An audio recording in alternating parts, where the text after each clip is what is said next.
Cerita dimulai dengan SMA Harapan Bangsa yang mengadakan kegiatan camping tahunan di kawasan hutan pinus Gunung Pancar. Salah satu agenda yang paling ditunggu sekaligus ditakuti oleh para siswa adalah jurit malam. 8 siswa terpilih malam itu: Dika, Arum, Aldi, Vina, Rian, Lintang, Dito, dan Siska. Mereka adalah gabungan dari kelas 10 dan 11. Tugas mereka sederhana, mengikuti jalur hutan yang sudah ditandai dengan tali rafia merah dan menyelesaikan misi di setiap pos. Namun yang tidak mereka tahu, malam ini berbeda. Malam ini, jalur jurit malam bersinggungan dengan jalan lama yang sejak lama sudah tidak digunakan, karena alasan yang sengaja tidak diberitahukan oleh para pembina. Di pos pertama, mereka diminta membaca teks Sumpah Pemuda dalam gelap dengan 1 lilin. Siska sempat melihat bayangan hitam berdiri di belakang Dika saat giliran membaca, tapi ia mengira itu hanya bayangan pohon. Cepat selesaiin, tempat ini nggak enak, gumam Siska. Dito mengangguk. Dingin banget ya, perasaan tadi nggak sedingin ini. Mereka lanjut ke pos kedua. Saat menuju pos kedua, mereka melihat 2 tali rafia, satu ke kanan, satu lurus ke depan. Tanpa berpikir panjang, Dika memimpin mereka ke kanan, padahal arah yang benar adalah lurus. Suasana mulai berubah, kabut turun mendadak, udara menjadi berat, dan suara jangkrik tiba-tiba menghilang. Arum berhenti berjalan. Kalian dengar itu? Apa? Tanya Aldi.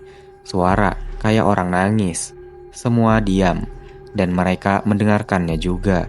Suara tangis perempuan, pelan, dalam, penuh luka. Mereka melihat seorang gadis berbaju putih duduk di bawah pohon pinus besar. Rambutnya panjang menutupi wajahnya. Siska yang paling peka langsung berbisik, "Jangan didekati, itu bukan orang." Tapi Vina seperti terpanggil. Ia melangkah mendekat sebelum bisa dicegah. "Dek, kamu kenapa sendiri?" tanya Vina lembut. Gadis itu mendongak perlahan. Wajahnya hancur sebelah, dan matanya hitam tanpa bola mata. Dia tersenyum-senyum yang tidak manusiawi. "Tolong temani aku." Vina jatuh pingsan. Mereka panik. Dito dan Rian menggendong Vina, sementara yang lain mencoba mencari jalan kembali. Namun semua tali rafia menghilang. Lintang histeris. Ini bukan jurit malam biasa. Ini salah jalur. Langkah mereka terhenti saat melihat gerbang batu tua yang dipenuhi akar dan lumut.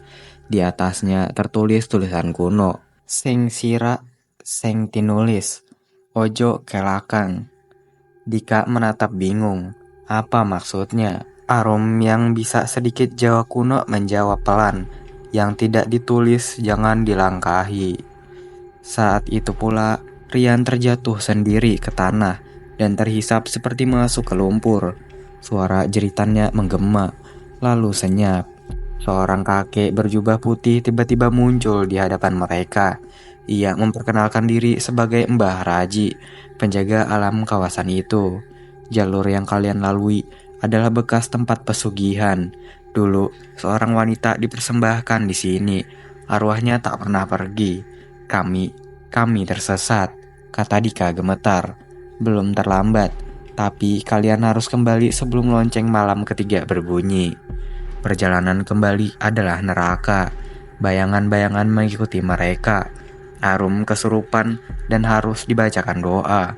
Lintang sempat ditarik oleh tangan pucat dari belakang semak. Satu persatu mereka hampir menyerah, sampai suara lonceng pertama terdengar. Mereka berlari sekuat tenaga. Lonceng kedua menyusul 5 menit kemudian. Kabut semakin tebal. Suara jeritan menggema dari segala arah.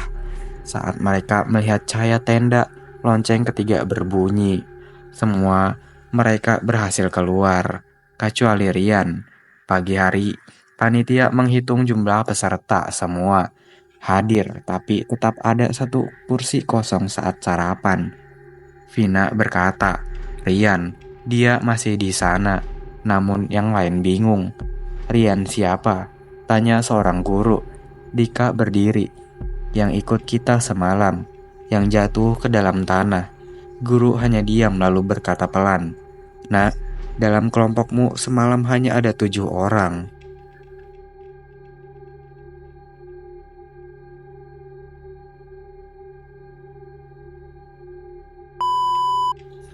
Orang-orang di desa lereng Lumo selalu berkata, "Jangan berjalan melintasi hutan Watu Gunting setelah maghrib, apalagi membawa sesuatu yang wangi. Di sanalah batas antara dunia manusia dan dunia yang tak ingin disebut.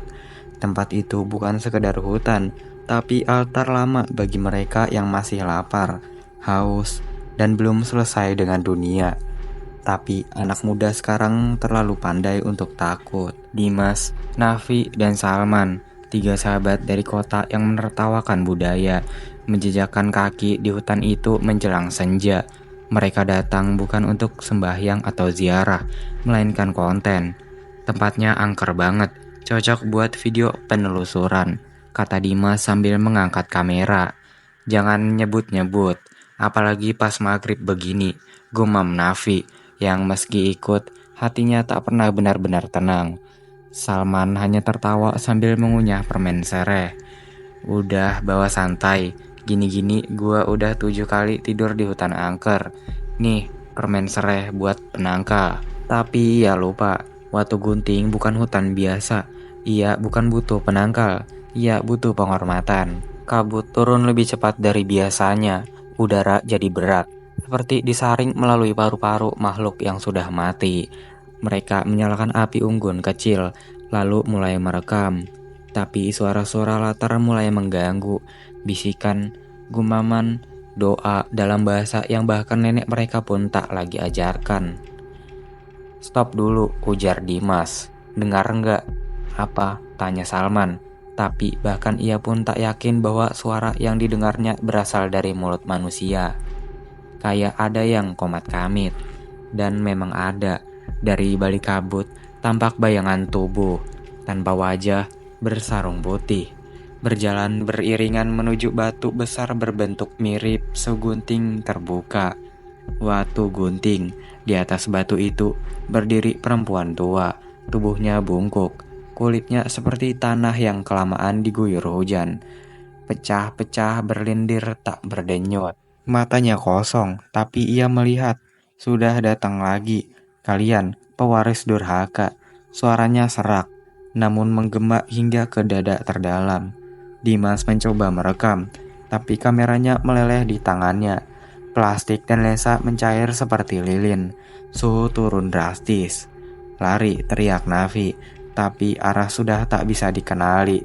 Pohon-pohon bergerak, kabut jadi seperti dinding. Satu-satunya jalan adalah ke arah batu. Kalau itu altar, kata Salman terbata. "Mungkin kita bisa minta maaf di sana," kayak nyandran. Tapi Watu Gunting bukan tempat minta maaf. Ia tempat menebus, dan yang ditagih bukan kata, melainkan jiwa. Saat mereka bertiga menginjak altar itu, waktu terhenti. Dunia seolah mematung. Lalu perempuan tua itu berkata pelan, "Setiap generasi harus menyerahkan satu, agar sejarah kalian tak dilupakan." Mereka saling pandang. "Jangan lihat gua," kata Nafi panik. "Gak mungkin," Salman berteriak. "Gak ada yang dikorbankan." Perempuan itu tersenyum. Taring-taring kecil tumbuh dari gusi hitamnya.